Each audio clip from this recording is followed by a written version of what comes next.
अब मार्केट में एक नया बाबा आ गया है और उसकी उम्र सिर्फ 9 साल है। आपने इसे इंटरनेट पे कभी ना कभी तो जरूर देखा होगा क्योंकि ये अभी बहुत ज्यादा वायरल हो रहा है और नाम है इसका अभिनव अरोरा। वैसे बाबा लोग तो काफी है इंडिया में, लेकिन इसकी सबसे अलग बात ये है कि ये सिर्फ 9 साल का है और बातें ऐसी करता है जैसे 9 साल की उम्र में 90 साल का अनुभव हो। अगर इस उम्र के बाबा लोगों को ज्ञान दे रहे हो तो एक बार उनकी उम्र देखकर समझ आता है कि उन्होंने जो कुछ सीखा है उनके जीवन में उससे हमें भी कुछ सीखने को मिल सकता है। लेकिन इस बच्चे का सब उल्टा है, जो बातें इसे खुद सीखनी चाहिए वो अभी लोगों को सिखा रहा है। जब मैंने इसके इंस्टाग्राम के वीडियो के कमेंट्स देखे तो ज्यादातर लोग इसे एक ही बात बोल रहे हैं, बेटा आज तू फिर स्कूल नहीं गया। आजकल लोगों ने धर्म को धर्म नहीं रहने दिया, धर्म को सिर्फ धंधा समझने लगे हैं। जो असली बाबा होते हैं वो सब ये मोह माया से बहुत दूर होते हैं, लेकिन इस बाबा का ऐसा कुछ नहीं है। ये सिर्फ धर्म के नाम पर पैसे छाप रहा है, यहाँ वहाँ घूम रहा है, दुकानों के प्रमोशन कर रहा है, पॉडकास्ट कर रहा है और नौटंकी तो इतनी करता है कि पूछो ही मत। वैसे मैं भी हिंदू हूँ, लेकिन इसका मतलब ये नहीं कि अंधे बनकर किसी को भी फॉलो करो। आजकल कुछ लोग हिंदू होकर अपने धर्म का खुद ही मजाक बनाने लगे हैं। अगर तुम अभी इंटरनेट पे इसका नाम सर्च करोगे तो तुम्हें इस पे ढेर सारी रोस्ट वीडियोस मिलेगी। लोग रोस्ट भी उसी को करते हैं जो सीधा रास्ता छोड़कर टेढ़े रास्ते पे चलता है। आपको दिखे कभी ठाकुर जी?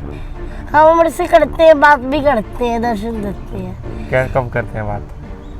उम्र से बात करते हैं, मैं उनसे बात करता हूँ, ऐसा फील होता है वो मेरे को जवाब दे रहे हैं। क्या क्या जवाब दिया उन्होंने? जो मैं उनसे पूछता हूँ उसका जवाब देते हैं। क्या क्या पूछते हो? हमें भी बताओ, हम भी पूछेंगे ना फिर। क्या क्या पूछते हो? ये सब सुनने के बाद एक बात तो समझ आ गई कि तुम खुद का तो मजाक बना रहे हो, साथ साथ धर्म का भी मजाक बन रहा है। इस बच्चे को ये भी पता नहीं होगा कि बाबा बनते कैसे है, बाबा असली कहते किसे है। बाबा बनने के लिए सब कुछ छोड़ना पड़ता है, पूरे संसार का त्याग करना पड़ता है, साधु संत बनकर जीवन व्यतीत करना पड़ता है। आजकल बाबा बनना भी आसान नहीं रहा, क्योंकि आप सोशल मीडिया पे देख ही रहे होगे। अगर किसी बाबा से कोई ऐसा शब्द निकला जो लोगों को अच्छा नहीं लगा तो लोग बहुत ज्यादा ट्रोल करते हैं, 10 अच्छे काम भूल जाते हैं और वो एक याद रखते हैं। अब आपको इन बाबा के एक मीम के बारे में जरूर पता होगा, आपने जरूर सुना होगा, जिसमें बाबा जी बोलते हैं बिस्कुट का मतलब विस्की किट, लेकिन बाबा जी का कहने का मतलब ये था कि बिस्कुट बनता है मैदा और शुगर से, और डॉक्टर कहते हैं ये दोनों चीजें सेहत के लिए हानिकारक होती है, इसलिए इसे मत खाओ। लेकिन लोगों ने इस बात का मजाक बना दिया, उनको ट्रोल करने लगे, उस बात का मीम बन गया। लेकिन तुम एक बार सोचो, इसने अपने जीवन में क्या ही सीखा होगा। तुम ध्यान से अगर देखोगे तो इसके अभी तक दूध के दांत भी गिरे नहीं, लेकिन ये बाबा जी चले लोगों को ज्ञान देने। जब ये बड़ा होगा और इसके मीम्स बनेंगे, लोग इसको ट्रोल करेंगे, तब इसे पता चलेगा कि पढ़ाई करी होती, थोड़ी किताबें पढ़ी होती तो ये सब ना होता। तो फिर पढ़ते कहाँ? मैं स्कूल में, मम्मी नहीं भेजती। कौन सी क्लास में हो अभी? थर्ड में। इस बच्चे की कोई गलती नहीं, गलती तो इसके माँ बाप की है, क्योंकि इसके माँ बाप ने बहुत अच्छा दिमाग लगाया है। बेटा फेमस भी होगा और पैसे भी कमाएगा, लेकिन उनको ये समझ नहीं आ रहा जब ये बड़ा होगा तो इसके बचपन की यादें क्या होगी इसके पास। ना तो बचपन की यादें, ना जवानी का अनुभव, बीच में लटका रहेगा। जिस उम्र में बच्चों को खेलना कूदना चाहिए, स्कूल जाना चाहिए, उस उम्र में ये लोगों को ज्ञान दे रहा है। और हमें कोई प्रॉब्लम नहीं कि ये ज्ञान दे रहा है, दिक्कत तो इस बात की है कि ज्ञान देने के लिए खुद के पास तो ज्ञान होना चाहिए। इसके माँ बाप ने बहुत बड़ी मार्केटिंग स्ट्रेटजी लगाई है, सब कुछ सिखाया है बच्चे को, सब कुछ बताया है क्या क्या बोलना है। वरना तुम एक बार सोचो, 9 साल के बच्चे को क्या ही पता होगा जीवन के बारे में। और जो लोग इंटरव्यू लेते हैं, पॉडकास्ट लेते हैं, क्या तुम्हें लगता है वो अपने मन से कुछ पूछते होंगे? 90% से भी ज्यादा लोग तो खुद ही क्वेश्चन लिख कर देते हैं कि हमसे सिर्फ इतना ही पूछो। गुरुकुल में जाने का मन होता है? हाँ जी। क्यों होता है गुरुकुल में जाने का मन? राम जी भी तो गए थे, कृष्ण जी गुरुकुल गए थे, अर्जुन गुरुकुल गए थे, तो मेरा भी तो मन करता है। आजकल इतने बड़े बड़े वर्ड स्कूल बनते हैं, लेकिन राम जी जैसे थोड़ी है वो, कृष्ण जी जैसे थोड़ी है वो। अरे बेटा, भगवान को इंसान से कंपेयर नहीं करते। राम जी कृष्ण जी भगवान थे, जो वो कर सकते थे वो हम नहीं कर सकते। जो भगवान को इंसान से कंपेयर करते हैं उसे मूर्ख कहते हैं। लेकिन नहीं, राम जी बाण चलाते थे, क्या तुम चला सकते हो? कृष्ण जी के बाद सुदर्शन चक्र था, क्या तुम्हारे पास है? अगर तुम्हें गुरुकुल जाना है तो कोई और भी रीजन दे सकते हो, भगवान को बीच में लाने की जरूरत नहीं। अब लोग ऐसा बोलते हैं कि बच्चे भगवान का रूप होते हैं, लेकिन इसने तो सीरियसली ले लिया, खुद को भगवान समझ रहा है। पहले लोग थे जो बोलते थे अभिनव की छोटी छोटी बातों पे होता था कि अभिनव आप क्यों ऐसे करते हो, अभिनव ये क्यों, बहुत उम्र पड़ी है, बूढ़े हो जाओगे तब करना, आप इसे क्यों कर रहे हो भक्ति। बहुत लोग इसको बोल जाते थे, जाते आते मुझे भी बोलते थे अभी तो ये छोटे है, आपने इसे कहाँ लगा दिया। वो लोग जो बोलते थे वो बिल्कुल सही बोलते थे, क्योंकि उनको भी पता था अगर ये बच्चा बिना पढ़े लिखे, बिना शिक्षा के अगर बाबा बनने जाएगा तो पक्का लोग इसे ढोंगी ही बोलेंगे। क्यों कर रहा है ये सब कुछ?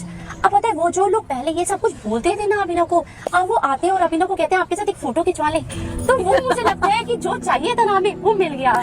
मतलब अभिनव ने जो जो कर रहा था ना वो बिल्कुल सही कर रहा था। आपकी जानकारी के लिए बता दो, ये लेडी इस बच्चे की माँ है और पहले इस बाबा को देखकर लगता था कि ये जो कर रहा है इसके पीछे इसके माँ बाप का हाथ है, लेकिन इन्होंने अभी जो बोला इससे तो कंफर्म हो गया कि इनको तो सिर्फ फेम चाहिए था जो इनको मिल चुका है। इनकी सिर्फ एक ख्वाहिश थी कि बेटा फेमस हो जाए। धर्म का क्या है, धर्म तो बस धंधा है पैसे कमाने का, और वही बेटा बाबा बनकर खुद को भगवान से कंपेयर कर रहा है। आज के समय माता पिता का सम्मान नहीं हो रहा, पहले के समय होता था। राम जी ने दशरथ जी से पूछा नहीं कि क्यों जाना है वनवास। तो मैं सबको यही कहूँगा कि रामायण से सीखो आजकल भाइयों का, गुरुजनों का कैसे सम्मान करना। हमें जितना जानना चाहिए था उतना तो हमने जान लिया रामायण को, बस तुमसे गलती हो गई उसे जानने में। क्योंकि तुम्हें ये किसने बोला कि पहले के जमाने में माता पिता का सम्मान होता था और अभी नहीं हो रहा? पुराने जमाने में भी थे कुछ ऐसे लोग जो अपने माता पिता का सम्मान नहीं करते थे, और आज भी काफी ऐसे लोग हैं जो अपने माता पिता का सम्मान करते हैं। बेटा अभी जो समाज से तुमको सम्मान मिल रहा है वो मिलना बंद हो जाएगा अगर इसे बातें करोगे तो। इसलिए मेरे एक बात सुनो, अपने माता पिता को सम्मान के साथ बोलो कि मुझे कुछ अच्छा सिखाओ, वरना कुछ दिनों बाद इंटरव्यू लेने वाले ऐसे मिलेंगे तुमको जिनके सवाल सुनकर तुम्हारी पीली धोती गीली हो जाएगी। मैं सबको कहना चाहूँगा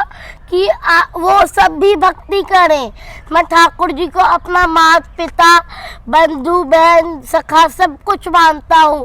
मैं कहूँगा वो भी कृष्ण भक्ति करें, फिर उनके जीवन में आनंद ही आनंद रहेगा। जो लोग सच्चे मन से भक्ति करते हैं भगवान की, वो कभी भी दिखावा नहीं करते, वो कभी इंटरनेट पे वीडियो अपलोड नहीं करते कि देखो मैं कितनी भक्ति कर रहा हूँ भगवान की, मैं तो बहुत बड़ा भक्त हूँ भगवान का। जो सच्चा संत है, सच्चा भक्त है भगवान का, वो हमेशा मोह माया से दूर होता है। तुम्हारी तरह न्यू शॉप की रिबन काटने नहीं जाता पैसों के लिए, तुम्हारी तरह फ्लेक्स नहीं करता इंस्टाग्राम पर। देखो देखो मुझे तो अवार्ड मिला है बड़े बड़े लोगों से। 8 साल की उम्र में बच्चे वीडियो गेम्स खेलते हैं। आप वीडियो गेम्स खेलते हो?